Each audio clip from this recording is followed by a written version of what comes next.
Buenos días, docente Evangelina Maitabosa de la Universidad Continental, carrera profesional de Derecho, curso de Derecho Penal, parte general. El tema a exponer es la teoría del delito y el estudiante que va a exponer, soy María Virginia Paza Machaca. Delito: conducta desviada socialmente, enfrentamiento con la norma, infidelidad del derecho, acción típica, antijurídica y culpable. En la parte de delito tenemos características generales, características específicas. En lo que son las características generales, el derecho penal general, y las que son las características específicas, derecho penal especial. Teoría de delito. Es un sistema de hipótesis que exponen a partir de una determinada tendencia dogmática cuáles son los elementos que hacen posible o no la aplicación de una consecuencia jurídico-penal a una acción humana. En la teoría de delito es la teoría de la aplicación de la ley penal. Establece una orden para plantear y resolver problemas de aplicación de la ley penal. Mediante un método analítico va a separar los distintos problemas en niveles categóricos, que lo hacen mediante la acción, la tipicidad, la antijudicidad y la culpabilidad. Realiza la mediación entre la ley y los hechos. Teoría del tipo. Si el hecho es el descrito, el que lo realizó. ¿Es la conducta realizada la prohibida y descrita por la ley penal? Teoría de antijudicidad. ¿Cuándo lo hizo? ¿Estuvo autorizado o justificado? Teoría de culpabilidad. ¿Es responsable o culpable el autor del hecho o conducta prohibida no autorizada? Ahora hablemos sobre la característica del delito. Tenemos cuatro, que es un sistema que representa un conjunto ordenado de conocimientos. Son hipótesis, son enunciados que pueden probarse, atestiguarse o confirmarse solo indirectamente a través de sus consecuencias. Poseen tendencia dogmática. Al ser parte de una ciencia social, no existe unidad respecto de la postura en con qué debe abordarse el fenómeno del delito, por lo que existe más de un sistema que trata de explicarlo. Y también consecuencias jurídico-penal. El objeto del estudio de la teoría del delito es todo aquello que da lugar a la aplicación de una pena o medida de seguridad. Ahora, elementos del delito. Tenemos los elementos más importantes de delitos. Está la acción, la antijudicidad, la tipicidad, la imputabilidad, la culpabilidad y la punibilidad. Pero los más comunes podemos decir que tienen una conducta que pueden ser una acción o una omisión.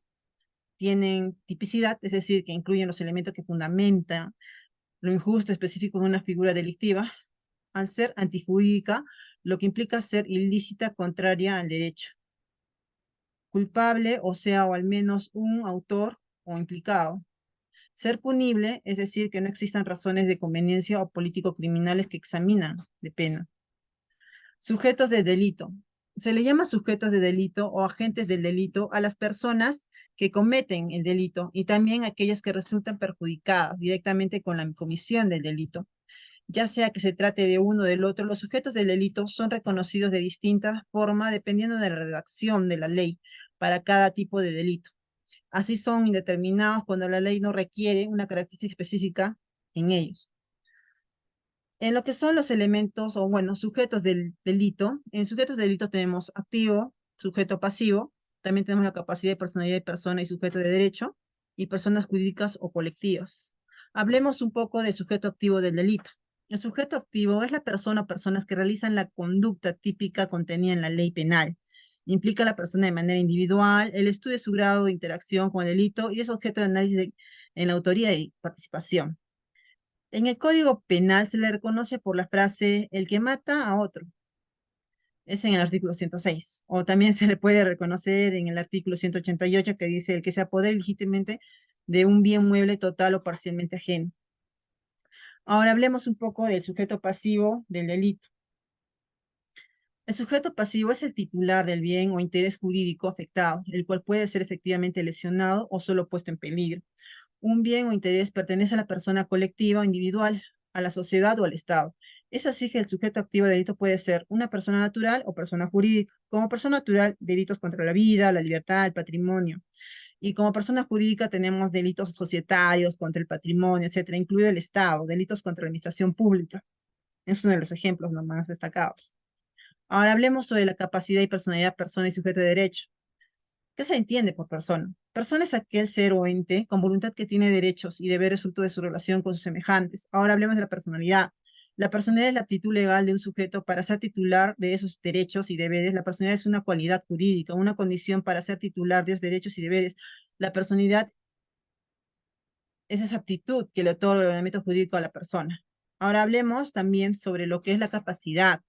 La capacidad es la medida de esa aptitud legal. La personalidad es el todo, la capacidad parte de ese todo. Por eso un ente tiene o no personalidad, no existen grados como en la capacidad. Ahora, sujeto de derecho. Se dice así cuando nos referimos a un derecho concreto de la persona. Por ejemplo, si es dueño de una cosa, su derecho es concreto, entonces se lo debe llamar sujeto de derecho. Ahora, personas jurídicas o colectivas. Son agrupaciones o asociaciones de personas físicas de bien jurídicamente organizados y afectados a un fin común ilícito y reconocido por el ordenamiento jurídico.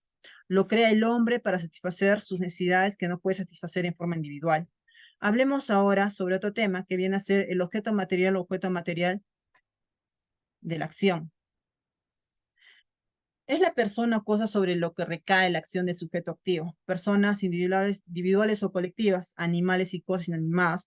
El objeto material no se da en todos los delitos. Los de simple actividad, por ejemplo, el falso testimonio, los de emisión simple, por ejemplo, omisión de denuncia, carecen de objeto material. Ejemplo, en algunos delitos pueden coincidir el objeto material y sujeto pasivo, como en el homicidio. Sin embargo, en otros delitos se diferencian claramente. En el robo, el objeto material de la acción es la cosa, el sujeto pasivo es el titular, interés o el bien jurídico violado, el dueño de la cosa.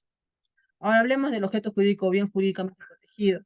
Es el bien o interés que está protegido por el derecho, lo que la norma mediante la amenaza de la pena tiende a tutelar, a cuidar de posibles agresiones. Ejemplo, en la falsificación de documentos, el objeto material es el documento, es la cosa sobre el que recae la acción. El bien jurídico protegido que es vulnerado es la fe pública. Este bien, el que la ley penal protege. En el robo, el bien jurídico protegido es el derecho a la propiedad. El objeto material es la cosa del robo. En el delito de las lesiones, el bien jurídico protegido es la integridad corporal. En el delito de la calumnia, el bien jurídico protegido es el honor. Ahora hablemos sobre el objeto formal del delito. El objeto formal del delito, tenemos que el objeto del delito son las personas, cosas o bienes o intereses penalmente protegidos. Podemos tener el objeto material y el objeto jurídico. En el objeto material es la persona o cosa sobre lo que materialmente recaen los resultados de la acción delictiva. Puede ser propio, sujeto, pasivo, y las cosas o animadas que se afectan con la acción del sujeto activo. En el objeto jurídico es la norma, el derecho violado, o el bien o interés jurídicamente protegido, objeto de la acción delictiva. Ahora hablemos sobre un poco sobre la condición necesaria de delito, conditio sine qua non, o criterio objetivo de la punibilidad. Para que un hecho sea considerado delito, además de la tipicidad, el acto debe cumplir con una condición exigida por la ley penal, que nos dice que para que se configure el delito de tortura, el agente debe ser funcionario, servidor público, representante del poder del Estado. El tipo penal exige esa condición. Si ello no ocurre, se producirá otro delito, el secuestro, por ejemplo, pero no el delito de tortura. Está en el artículo 321 del Código Penal, 321. Ya, ahora, otro que tenemos es, para que la falsificación material o de documentos se considere como delito, esta falsificación debe causar perjuicio. El tipo penal exige esa condición. Si la falsificación no causa perjuicio, no hay delito. Para la aplicación de la condicio sine, bueno, el acto debe causar perjuicio. Ahora, el condicio sine qua non no debe confundirse con las agravantes o atenuantes. Un agravante es una circunstancia de delito que aumenta la responsabilidad criminal y la penalidad consecuente. Un atenuante es una circunstancia de delito que disminuye la responsabilidad y por ende la pena por el delito cometido dentro de los límites legales y de la precisión discrecional de los juzgadores.